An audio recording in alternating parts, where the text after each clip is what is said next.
Hello दोस्तों, कैसे हैं आप सब। आशा करता हूं कि आप लोग अच्छे ही होंगे।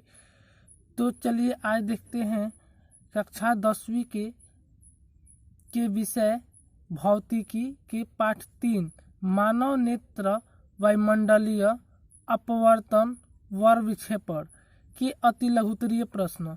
तो आज का पहला प्रश्न है कि नेत्र गोलक की आकृति लगभग गोलाकार होती है, तब उसका व्यास लगभग कितना होता है।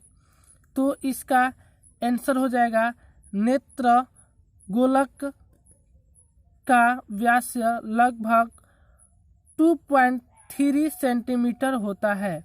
और इस प्रकार से हम लोग का दूसरा प्रश्न है कि नेत्र के उस गुण को जो भिन्न भिन्न दूरी पर स्थित वस्तुओं को फोकस करने में सहायता करता है, उसे क्या कहते हैं। तो इसका आंसर हो जाएगा नेत्र की समंजन क्षमता। और तीसरा प्रश्न है, क्या विभिन्न दूरियों पर स्थित वस्तुओं के प्रतिबिंब को फोकस करने के लिए आँख के लेंस की फोकस दूरी सिलिवरी पेशियों द्वारा परिवर्तित होती है। तो इसका आंसर हो जाएगा हाँ। और इस प्रकार से अगला प्रश्न दिया है 4 नंबर कि स्पष्ट दर्शन की न्यूनतम दूरी का मान लगभग कितना होता है।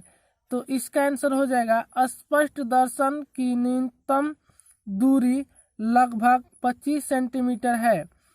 और इस प्रकार से हम लोग का अगला प्रश्न होगा 5 नंबर कि मानव नेत्र के 3 मुख्य दृष्टिदोष के नाम लिखे। तो इसका आंसर हो जाएगा मानव नेत्र के 3 मुख्य दृष्टिदोष है। पहला निकट दृष्टि दोष, दूसरा हो जाएगा दूर दृष्टि दोष, तीसरा हो जाएगा जरा दूरदर्शिता। और इस प्रकार से 6वां प्रश्न है कि नेत्र लेंस की फोकस दूरी कम हो जाने से कौन सा दृष्टि दोष बनता है। तो इसका आंसर हो जाएगा नेत्र लेंस की फोकस दूरी कम हो जाने से निकट दृष्टि दोष हो जाता है। और प्रश्न 7 नंबर है कि किस दृष्टि दोष में किसी वस्तु का प्रतिबिंब रेटिना के पीछे बनता है। तो इसका आंसर हो जाएगा दूर दृष्टि दोष में किसी वस्तु का प्रतिबिंब रेटिना के पीछे बनता है। और अगला प्रश्न है 8 नंबर कि निकट दृष्टि दोष किस प्रकार के लेंस से दूर किया जाता है। तो इसका आंसर हो जाएगा निकट दृष्टि दोष अवतल अर्थात अपसारी लेंस द्वारा दूर किया जाता है। और 9 नंबर प्रश्न है कि दूर दृष्टि दोष किस प्रकार के लेंस द्वारा दूर किया जाता है। तो इसका आंसर हो जाएगा दूर दृष्टि दोष की दूरी दूर करने के लिए उत्तल अर्थात अभिसारी लेंस का उपयोग किया जाता है। और अगला इस प्रकार से प्रश्न देखेंगे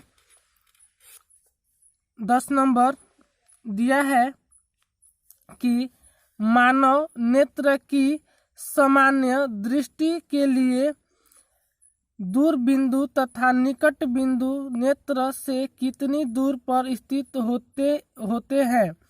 तो इसका आंसर हो जाएगा मानव नेत्र की सामान्य दृष्टि के लिए दूर बिंदु नेत्र से अनंत दूरी पर और निकट बिंदु नेत्र से 25 सेंटीमीटर की दूरी पर होते हैं।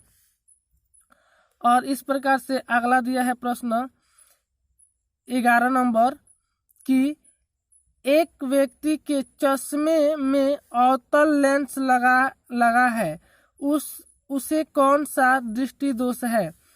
तो इसका आंसर हो जाएगा चश्मे में अवतल लेंस लगने का अर्थ है कि निकट दृष्टि दोष है। और 12 नंबर प्रश्न दिया है द्विफोक्सी लेंसों के ऊपरी भाग में कैसा लेंस होता है और निचले भाग में कैसा लेंस होता है। तो इसका आंसर हो जाएगा ऊपरी भाग में अवतल लेंस होता है और निचले भाग में उत्तल लेंस।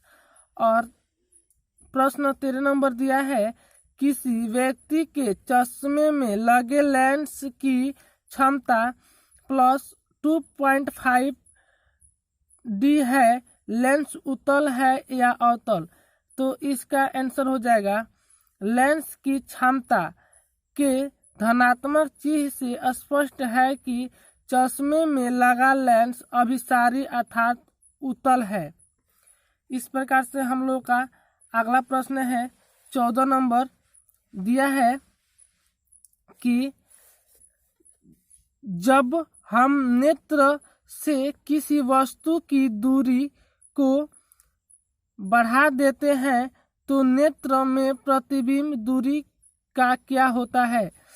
तो इसका आंसर हो जाएगा समंजन के कारण प्रतिबिंब दूरी अपरिवर्तित रहती है।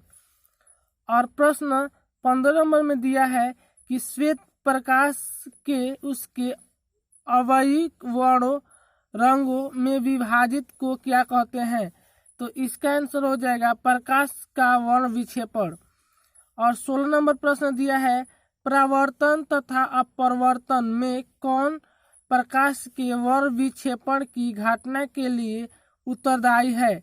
तो इसका आंसर हो जाएगा प्रकाश का अपवर्तन। और 17 नंबर में दिया है एक प्रिज्म से गुजरने पर श्वेत प्रकाश के विभिन्न अवयव भिन्न भिन्न कणों से क्यों मुड़ जाते हैं। तो इसका आंसर हो जाएगा प्रिज्म से गुजरने पर श्वेत प्रकाश के विभिन्न अवयव के भिन्न भिन्न कणों से मुड़ने का कारण है भिन्न वर्णों रंगों का कांच में विभिन्न चालों से गमन करना। और इस प्रकार से हम लोग का अगला प्रश्न है 18 नंबर दिया है कि जब श्वेत प्रकाश एक प्रिज्म से होकर गुजरता है तो किस वर्ण रंग का प्रकाश सबसे अधिक विचलित होता है और किस वर्ण का प्रकाश सबसे कम विचलित होता है। तो इसका आंसर हो जाएगा जब श्वेत प्रकाश एक प्रिज्म से होकर गुजरता है तब बैंगनी वर्ण रंग का प्रकाश सबसे अधिक विचलित होता है और लाल वर्ण का प्रकाश सबसे कम विचलित होता है। इस प्रकार से अगला दिया है प्रश्न 19 नंबर क्या प्रकाश का वर्ण रंग प्रकाश तरंगों के तरंगदैर्घ्य पर निर्भर करता है। तो इसका आंसर हो जाएगा हाँ, प्रकाश का वर्ण प्रकाश तरंगों के तरंगदैर्घ्य पर निर्भर करता है। और इस प्रकार से 20 नंबर दिया है 20 नंबर में दिया है प्रकाश के किस किरण वर्ण रंग के लिए तरंगदैर्घ्य अधिकतम होता है। तो इसका आंसर हो जाएगा प्रकाश के लाल वर्ण रंग के लिए तरंगदैर्घ्य अधिकतम होता है। और 21 नंबर में दिया है अधिक तरंगदैर्घ्य के प्रकाश का विचलन कम होता है या अधिक। तो इसका आंसर हो जाएगा अधिक तरंगदैर्घ्य के प्रकाश का विचलन कम होता है। इस प्रकार से हम लोग का अगला प्रश्न दिया है, देख सकते हैं आप लोग, दिया है कि 22 नंबर तारों के टिमटिमाटे की व्याख्या किस सिद्धांत के आधार पर की जाती है। तो इसका आंसर हो जाएगा तारों को टिमटिमाने की व्याख्या वायुमंडलीय अपवर्तन के सिद्धांत के आधार पर की जाती है। और अगला प्रश्न दिया है 23 नंबर, लाल वर्ण दूर से देखने पर भी लाल क्यों दिखाई देता है? तो इसका आंसर हो जाएगा, इसका कारण यह है कि लाल वर्ण गहरे या धुएं से सबसे कम प्रकीर्णन होता है। और 24 नंबर प्रश्न दिया है कि लाल वर्ण के प्रकाश का तरंगदैर्घ्य निचले प्रकाश के तरंगदैर्घ्य की अपेक्षा लगभग कितना गुना अधिक होता है? तो इसका आंसर हो जाएगा 1.8 गुना अधिक होता है। और 25 नंबर में दिया है क्या कारण है कि आकाश का रंग नीला तथा सूर्योदय तथा सूर्यास्त के समय सूर्य रक्तम्भ प्रतीत होता है? तो इसका आंसर हो जाएगा प्रकाश का प्रकीर्णन के कारण। और 26 नंबर में दिया है कि यदि पृथ्वी पर वायुमंडलीय नहीं होता तो प्रकाश का प्रकीर्णन नहीं होता, तब हमें आकाश नीला न दिखाई देता, तब प्रकाश कैसा प्रतीत होता? तो इसका आंसर हो जाएगा तब आकाश काला प्रतीत होता।